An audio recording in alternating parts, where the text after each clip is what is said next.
Why does a spirit have a face, back, and a hand? If God is spirit, John 4:24, and does not have a biological body, why use these terms? There are two primary ways to look at this. A, anthropomorphism, language of accommodation. This is the idea that God lisps to us using baby talk so we can understand him. Since we are physical beings, God uses physical metaphors to describe his attributes. The hand represents his power or intervention in the world. The face represents his presence, favor, or direct relationship. The back represents the after effects of his glory. The after effects of his glory, seeing where he has been rather than the full intensity of his being.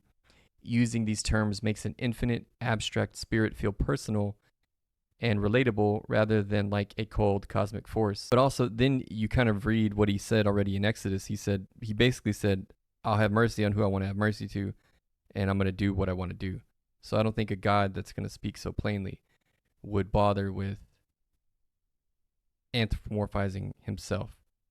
That would be my argument. Okay, B, the blueprint argument. God doesn't have a hand because he looks like us. We have hands because we were made in his image. In this view, our physical traits are finite shadows of God's infinite capacities. God has hands, the power to uphold the universe. In Exodus 33:22, when God says, I will cover you with my hand, it's a beautiful picture of protection. Whether it was a literal manifestation or a metaphor for divine shielding, the point was the same.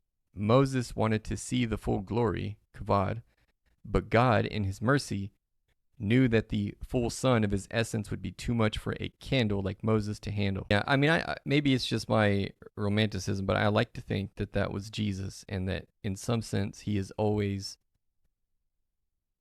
even if it wasn't necessarily a physical body yet, he always held like a human shape, if you will. And plus the whole thing about the angel of the Lord that we just talked about too, and him interacting with people in that way in the Old Testament. I don't know. I think it was Jesus.